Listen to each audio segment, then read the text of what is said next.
자, 오늘 2월 첫째 주 우리에게 주시는 하나님 말씀 보겠습니다. 누가복음 2장 25절부터 28절까지 4절 말씀을 한 절씩 저와 여러분들이 교독하겠습니다.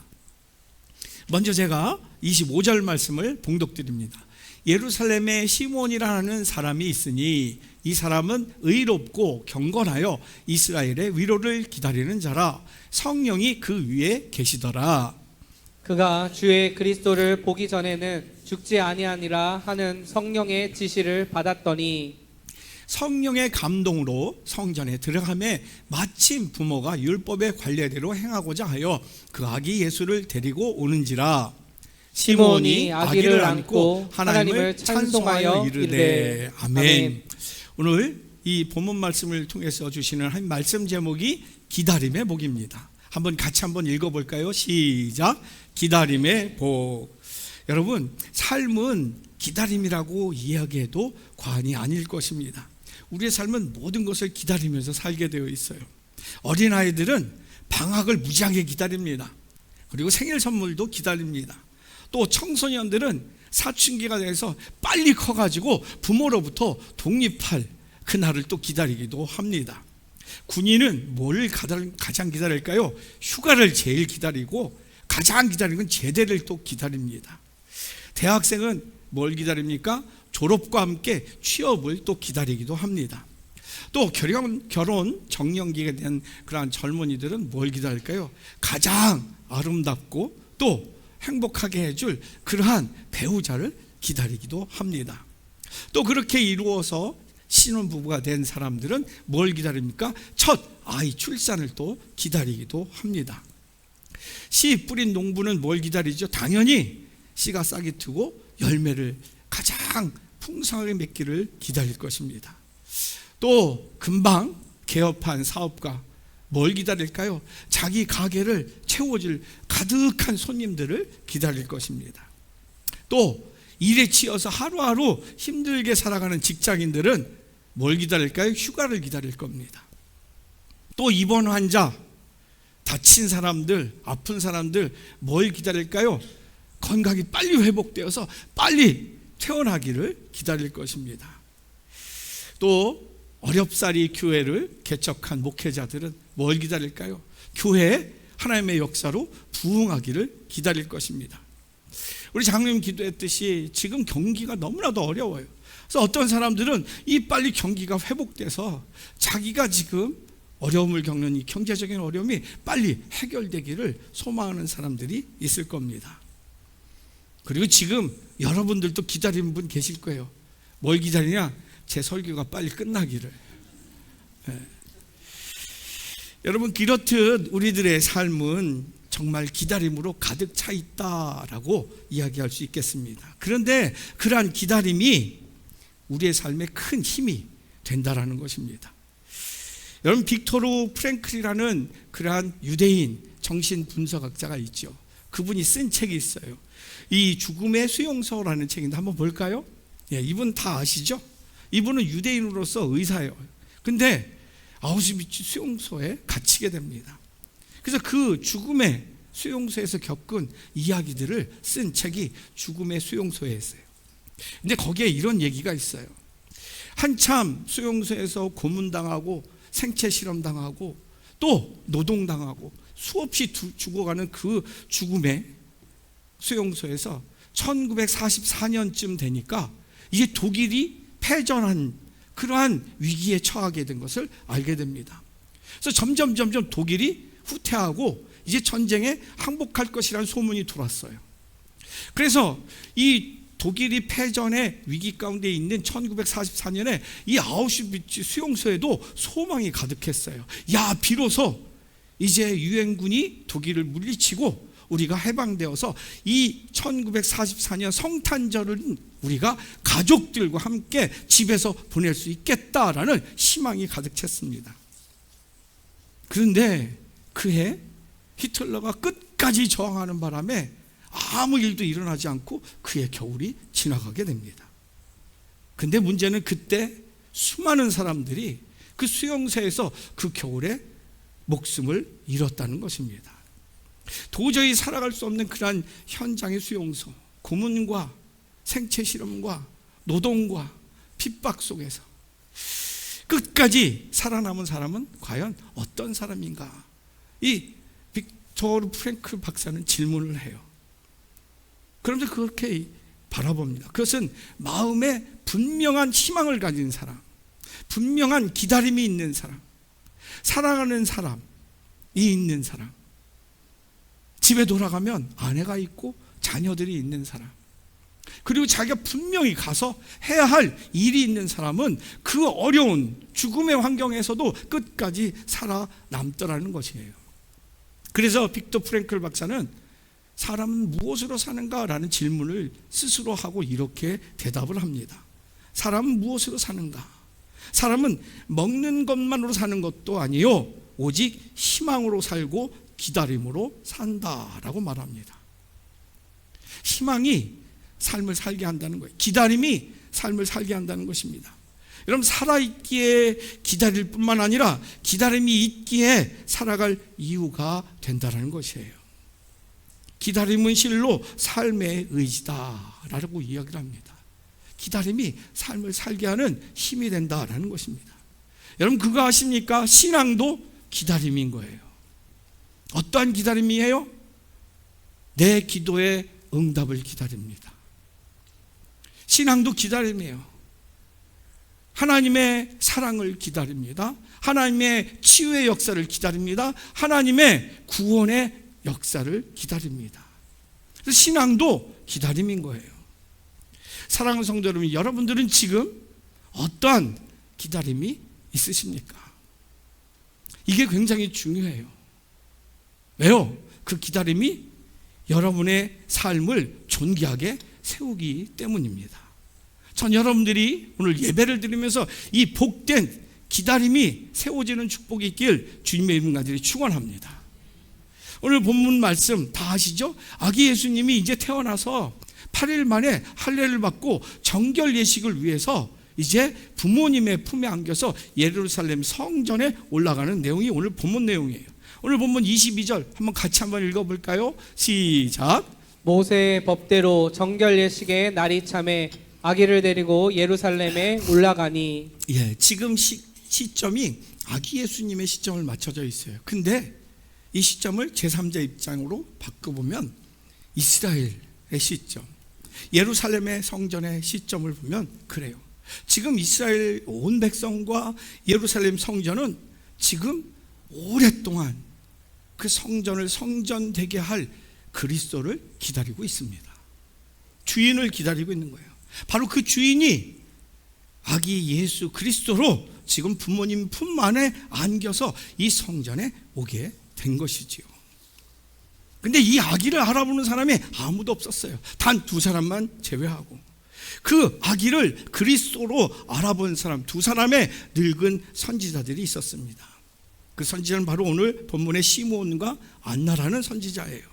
이들은 오랫동안 예수 그리스도께서 성전에 오신다는 약속을 믿고 기다리고 있었습니다. 특별히 오늘 본문에서 우리가 묵상할 그 기다림의 복은 바로 그리스도를 기다리는 이 2 선지자 중에 시므온이 받은 기다림의 복을 기록하고 있습니다. 전 여러분들 오늘 예배를 드리면서 말씀을 묵상하면서 이 기다림의 복을 발견하시는 축복이 있길 간절히 소망합니다. 그리고 그 복을 사모하셔서 시므온이 누린 그 축복을 여러분도 누리시는 은혜가 있길 주님의 이름 간절히 축원합니다. 그러면 선지자 시므온이 받은 기다림의 복은 어떤 복일까? 한번 볼까요? 이 선지자 시므온이 받은 기다림의 복은 약속이 있는 삶의 복이라는 것이에요. 약속이 있는 삶. 약속이 있는 삶이 얼마나 복된 것인가? 오늘 보면 25절 말씀 배경이 되기 때문에 같이 읽습니다. 시작. 예루살렘에 시므니아라는 사람이 있으니 이 사람은 의롭고 경건하여 이스라엘의 위로를 기다리는 자라. 성령이 그 위에 계시더라. 아멘. 아멘. 지금 우리가 누가복음을 묵상하는데 누가복음은 누가 지었지요? 바로 누가가 졌어요. 누가는 바로 의사였어요. 굉장히 인텔리하고 똑똑한 사람이었어요. 근데 이 누가가 지금 시므온이라는 늙은 선지자에 대해서 굉장히 구체적으로 설명하고 있는 것을 보게 됩니다. 이 시므온이라는 선지자는 의롭고 경건하다라는 거예요. 그리고 하나님의 이스라엘을 향한 위로를 기다리고 있었다라고 기록하고 있습니다. 시므온은 민족의 위로를 기다리고 있었다는 것이에요. 자기 아들, 딸, 손자, 손녀 그들의 형통을 기다린 게 아니에요. 민족의 위로를 기다리고 있었다는 거예요. 그 기다림은 곧 예수 그리스도의 기다림과 같았습니다. 예수 그리스도께서 오시면 이 이스라엘의 위기가 해결되어지고 회복될 것이라는 것을 믿고 기다리는 것입니다. 여러분 다 아시다시피 당시 이스라엘은 로마가 지배하고 있었어요. 쉽게 로마의 식민지였다라는 것입니다. 이런 식민지, 우리 어르신들 아주 연세 많으신 분들은 식민지를 경험해 보셨어요. 제 할머니도 제 어머니도 아버지도 이야기를 들어보면 참 얼마나 비참했는지 몰라요. 그냥 모든 것 다 뺏어갔대요. 출하했던 농산물 다 뺏어가고 광물 자원 다 뺏어가고 사람들 그냥 끌어가면 가는 거예요. 갔다가 종으로 삼고 노예로 삼고 군인으로 해서 총알바지를 쓰고 그래도 아무 소리 못했다는 거예요. 뭐 사람 죽이는 거는 파리 목숨보다 더 쉽게 죽였대요. 사람들 모든 식민지 지배에 있는 사람은 다 종들이었어요. 그런데 그 민족 이스라엘 민족 피지배 민족의 지도자급 되는 정치 지도자들 종교 지도자들 어땠어요? 그들을 진짜 보호하고 그들을 회복하려고 노력하고 이래도 될까 말까인데 그들이 앞장서서 로마에 부역을 했어요. 그리고 오히려 자기 위치를 지키기 위해서 민족의 아픔 속에 그것을 또 고열로 뽑아먹는 그러한 정치 지도자들, 아부하는 지도자. 그럼 종교 지도자들은 어땠어요? 역시 마찬가지였어요. 그러니 이스라엘의 희망이라는 것이 없었어요. 얼마나 비참한 그런 식민지였는지 몰라요. 모두가 다 싸웠어요. 정말로 위로가 필요한 시대였다라는 거예요. 그래서 늙은 선지자 시므온은 늘 성전에서 그 땅을 위로할 하나님의 위로를 간구했다라는 겁니다. 이 시므온이 얼마나 간절하게 절절하게 그 하나님의 위로를 구했는지 성령께서 그 위에 계셨더라라고 기록하고 계세요. 아무 응답도 없는 440년간 그 기도를, 그 타락한 종교 지도자들의 기도를 들어 응답하지 않으신 하나님께서 이 나이 많은 권력도 없고 재산도 없고 미래도 없는 이 늙은 시므온의 간구를 들어 응답하시기 위해서 성령이 계셨다라는 것입니다. 그리고 성령으로부터 약속을 받아요. 네가 죽기 전에, 예수 그리스도를 보기 전에 너는 죽지 않을 것이다 라는 약속을 받아요. 26절입니다. 한번 같이 읽을까요? 시작. 그가 주의 그리스도를 보기 전에는 죽지 아니하리라 하는 성령의 지시를 받았더니. 아멘. 선지자 시므온이 이스라엘의 위로를 포기하지 않고 그렇게 간절히 의롭게 구할 수 있었던 게 무엇이었냐? 바로 성령께서 너가 죽기 전에 예수 그리스도를 보내주실 것이다.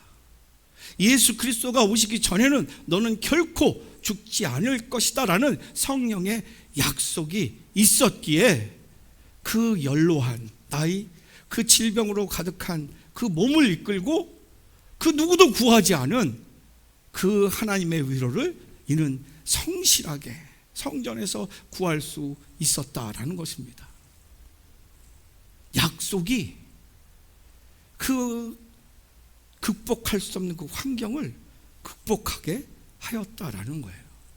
사랑하는 성도 여러분, 그래서 약속이 있는 삶이 복된 삶, 행복한 삶인 줄로 믿습니다.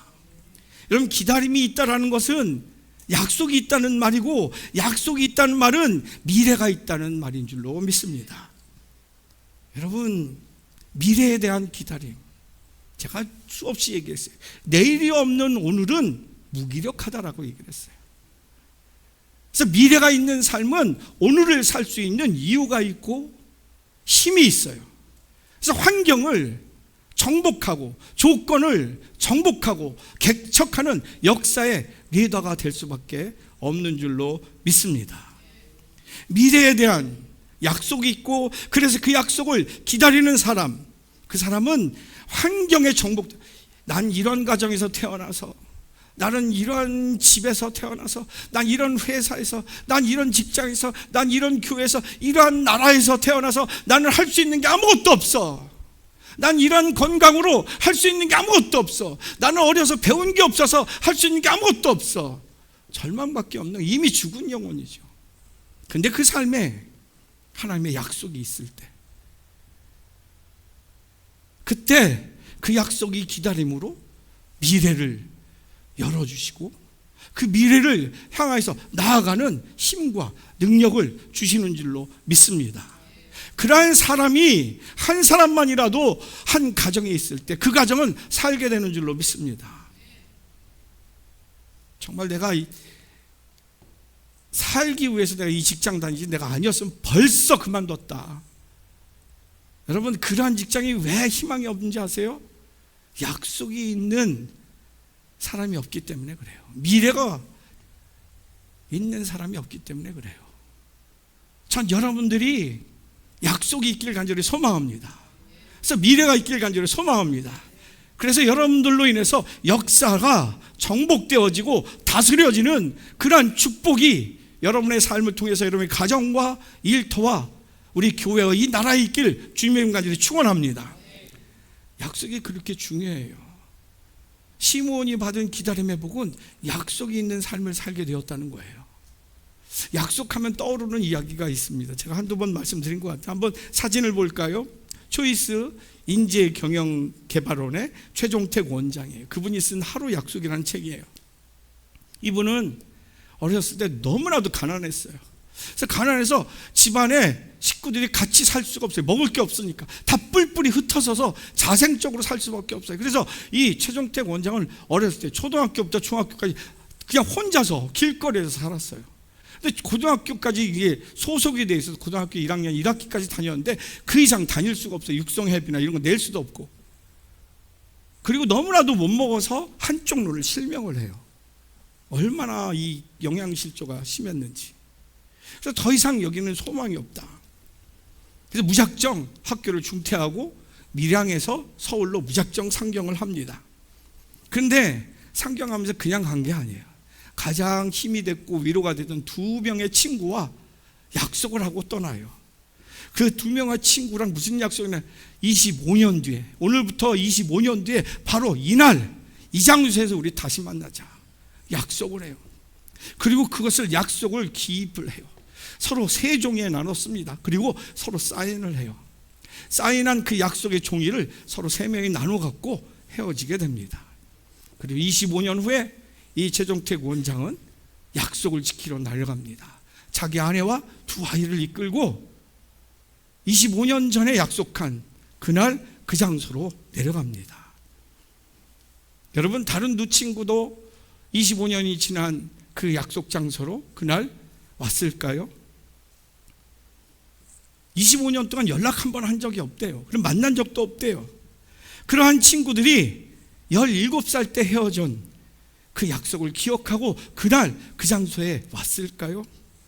설레는 마음으로 25년 만에 아내와 두 아이를 데리고 만남의 장소로 간 이 최종택 원장, 친구들을 발견하게 됩니다. 그리고 감격하면서 이 재회를 하게 됩니다. 그는 이 일을 계기로 작은 약속 하나를 지키는 것이 얼마나 중요한지, 그리고 지난 25년 동안 매일같이 일기를 썼대요.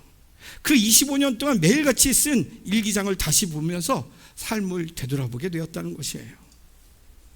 그는 그 숱한 고생, 먹을 게 없어서 영양실조로 한눈이 상실됐고 실명이 됐고, 고등학교 1학년 1학기 밖에 못 다니고 무작정 연고도 없는 그런 서울의 상경에서 무슨 일을 했어요? 노가다판을 하고 닥치는 대로 일을 했어요. 그리고 그런데 일을 해도 그냥 대충 하지 않았어요. 목숨을 걸고 하니까 더 몸이 약해지는 거예요. 나머지 한눈도 이상이 오기 시작한 겁니다. 너무나도 힘든 삶을 살았던 그 기록이 쭉 있는 거예요. 그러나 매일 저녁 그 일기를 쓰면서 그 일기장에 넣어둔 그 쪽지, 3명의 친구들이 나눴던 그 쪽지를 항상 보면서, 그래, 25년 후를 기다리자. 이 25년 후 헤어졌던 그 자리에서 내 친구들을 멋지게 만나자. 그러면서 그 힘든, 이 약속을 지키기 위해서 그 힘든 모든 것을 이겨나가는, 스스로 다짐하는 그러한 삶을 살았다는 것이죠. 다시 말해서 약속이 삶을 이기게 하는 힘이 되었다라는 거예요. 그래서 그는 하루 약속이라는 책을 쓰게 되고, 그래서 그 자기의 삶의 모든 방식을 가지고 지금 인재개발원을 창업해서 모든 대기업마다, 공공기관마다 지금 자기개발 강의라는 최고의 강사로 살게 됐습니다. 여러분, 약속 있는 삶이 어떤 삶이 한번 볼까요? 약속 있는 삶은 미래가 있는 삶이에요. 그럼 미래가 있는 삶이 능력 있는 삶을 살게 되는 줄로 믿습니다. 전 여러분들에게 이 시간 하나님의 약속이 여러분의 삶에, 여러분의 가정에, 여러분의 일터에, 여러분의 학교에, 이 교회에, 이 나라에 그 약속을 주시는 것을 발견하실 수 있기를 간절히 소망합니다. 그래서 새로운 힘을 얻고 새로운 길이 열리는 축복이 있길 주님의 이름 간절히 축원합니다. 그런데 문제는 뭐예요? 약속이 없는 삶. 그래서 약속이 없어서 기다림이 없는 삶. 그래서 목표가 없는 삶이 얼마나 위험한 삶인지 몰라요. 목표가 없다, 그것은 뭐 목표 없을 수도 있지, 뭐 삶을 다 살았으면 얼마나 위험한 일이고 얼마나 무서운 일인지 몰라요. 로마 치하에서도 목적이 있는 사람들은 메시아를 기다렸어요. 결국 우리는 비록 잘못된 믿음이었지만 예수 그리스도께서 오시면 천군 천사를 통해서 로마 군사를 다 물리치고 정치적인 독립을 할 것이다. 이 정치적인 가룟유다처럼 그러한 기다림이 있었어요. 결국 그들은 약속 때문에 기다릴 수 있었다는 것이에요. 우리나라도 일제 식민지 때 크리스찬들은 하나님을 믿었어요. 그래서 하나님을 통해서 이 나라에 믿음을 심어준 이유를 찾고 하나님의 역사로 이 나라를 회복시켜서 하나님의 천국의 동양의 이스라엘로 세우실 것이다 믿고 기다렸습니다. 그래서 그 고문과 그 모든 박해와 그 모든 핍박들을 이겨나갔습니다. 고난을 이긴 것뿐만 아니라 심지어 교회의 신앙인들이 교회를 중심으로 독립운동을 했던 것을 우리는 다 알고 있어요. 목표가 있는 사람, 하나님의 약속이 있는 사람은 이렇게 사는 거예요. 그런데 문제는 목표가 없고 기다림이 없는 사람들이라는 거예요. 목표가 없으니까 친일파가 되었습니다. 지금 살기 위해서 이 강대국을 어떻게 이겨? 우린 군대도 없고 정치 지도자들도 엉망인데, 그러니까 상황에 따라서 목표가 없으니 친일파의 사람들이 됩니다. 기다림이 없고 목표가 없기에 친일파가 되어서 미래를 팔아먹어서 현재를 사는 비극의 사람들이 됩니다. 더욱이 자신들의 그 현재를 사는 부를 위해서 민족들을 이간시키는데 앞장서기도 해요. 목표가 없으니, 기다림이 없으니 현재를 살기 위해서 민족까지 팔아먹는, 동족까지 팔아먹는, 친척까지 팔아먹는, 가족까지도 팔아먹는 삶이 된 것이에요. 목표가 없는 삶은, 그래 당신 목표가 없으면 그렇게 알아서 살아, 절대로 무관하지 않습니다. 얼마나 위험한 사람인지 몰라요. 목표가 없는 삶이 있기 때문에 그 주변이 다 공동체가 지옥이 되는 것이에요. 마치 바람에 나는 겨와 같이 하나님의 비전을 잃어보니까 가정을 향한 비전, 직장을 향한 비전, 결혼을 향한 비전, 자녀들을 향한 비전, 그런 게 없으니 상황에 따라서 어떻게 하면 지금 잘 살까? 어떻게 하면 더 많이 누릴까? 이렇게만 사니까 바람에 나는 겨와 같은, 이게 잘 된다 그러면 거기 가서 쫄딱 망하고, 이게 잘 되면 거기 가서 쫄딱 망하고, 이런 삶을 살 수밖에 없다는 거예요. 그것으로 끝나는 건 괜찮아요. 다른 영혼까지 비참하게 만든다는 거예요. 나치의 저항자들로 레지스탕스 운동을 하다가 레지스탕스로 잡혀온 사람들이 있어요. 그런데 그들은 비록 잡혀가고 고문당하고 그러지만 눈빛이 살아있었어요. 불이 막 튀어나왔어요. 사명감으로 불탔어요. 근데 그 중에는 비참하게도 전혀 레지스탕스를 안 했는데 사업하다가 그냥 함께 잡혀온 사람들이 있었어요. 그들은 한결같이 항변을 합니다. 나는 아무 일도 안 했습니다. 나는 죽을 일을, 레지스탕스 일을 한 적도 없습니다. 나치에 어게인스트 한 적이 한 번도 없습니다. 나는 대항하지도 않고 아무 일도 하지 않았습니다. 저는 무죄입니다 라고 주장을 했어요. 그때 레지스탕스가 눈을 부릅뜨고 이렇게 한마디 합니다. 당신은 왜 아무 일도 안 했는가? 지금 이 민족이, 우리 친척들이 다 죽어가고 피 흘리고 신음하고 있는데 당신은 왜 아무 일도 하지 않았단 말인가? 그래서 당신은 죽어 마땅한 것이다. 이런 목표가 없는 사람은 아무것도 하지 않아요. 아니요, 엄밀히 말하자면 아무것도 안 하는 게 아니라 하긴 합니다. 뭘 합니까? 자기만을 위해서 살아요. 자기만을 챙기는 거예요. 그런 그가 있는 공동체 행복할 것 같아요? 천만의 말씀이에요. 그런 자기만을 위한 사람이 있는 가정, 나만을 위해서, 나만을 위한 일터, 나만을 위한 학교, 나만을 위한 교회. 왜 교회가 나를 신경 안 써줘? 왜 나를 사랑 안 해줘? 맨날 불만 불평. 왜 교회는 이런 일만 안 하는 거야? 그분은 하나님의 임재가 있는, 치유와 회복의 역사가 있는 비전이 있고 새로운 역사를 창조해 나가시는 이 교회 현장에 와서도 지옥을 살아요. 환경이 문제가 아닌 거지요. 그러한 공동체는 희망이 없어요. 아픔과 절망이고 지옥만 있는 것이에요. 저는 간절히 그래서 여러분을 사랑하는 마음으로 축복합니다. 저와 여러분들에게 하나님의 비전이 있길 간절히 소망합니다. 하나님의 약속이 있길 간절히 소망합니다. 하나님의 비전이 반드시 미래에 이루어질 줄로 믿습니다. 근데 사랑하는 성도 여러분, 꿈이 있다고, 기다림이 있다고 다 행복한 것은 아니에요. 우리가 꿈을 갖고 비전을 갖고 기다림이 있는 것 중요합니다. 그런데 그것 갖는다고 다 행복하지 않아요. 왜? 우리가 갖는 꿈 이룰 수도 있지만 이루지 못할 수도 있어요. 또 이룬다고 해서 다 행복한 거 아니에요. 이 건강만 회복하면 하나님 내가 정말 행복할 것 같고 좋은 일 할 것 같고, 그런데 그 고생하다가 치유가 됐어. 감사한 건 잠깐이야. 내가 이거 아프기 전에 못 누렸던 거 내가 한번 누려야 되겠다. 쾌락에 빠지고 타락에 빠지고, 내가 이 돈만 정말 이 빚만 해결이 되면, 내 아들 딸 이 진로만 해결이 되면 꿈은 다 이루어요. 어때요? 돈이 막 들어오니까 값지게 써야 되는데 쾌락을 위해서 씁니다. 악한 일 했어요. 여러분, 꿈이 있다고 기다림이 있다고 다 비전이 있다고 행복한 거 아니에요. 오직 미래를 주관하시는 하나님의 비전, 생명과 진리가 되시고 사랑이 되시는 하나님의 선한 미래가 있을 때 우리는 행복한 줄로 믿습니다. 왜요? 하나님의 비전이 가장 생명이고 사랑이고 진리이기 때문에 그래요. 그리고 하나님의 미래는 반드시 하나님께서 이루시기 때문에 그런 줄로 믿습니다. 전 여러분들이 다른 꿈과 다른 기다림과 다른 비전 품기 전에 하나님이 주신 꿈과 하나님이 주신 약속과 비전을 품으실 수 있기를 간절히 소망합니다. 그래서 확실한 미래를 사는 여러분 되시기를 주님의 만주 축원합니다. 그것을 이루실 확실한 하나님을 바라볼 때 우리는 불안하지 않아요.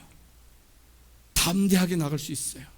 그 사람이 리더가 될 수밖에 없어요. 그러한 사람이 있는 공동체는요, 소망과 기쁨과 설렘으로 가득해요. 오늘 시몬, 나이 많은 이 선지자 시몬은 그렇게 고통 속에 기다렸던 그 아기 예수를 안고 눈물을 흘리며 이렇게 고백합니다. 29절 같이 읽을까요? 시작. 주제여, 이제는 말씀하신 대로 종을 평안히 놓아 주시는도다.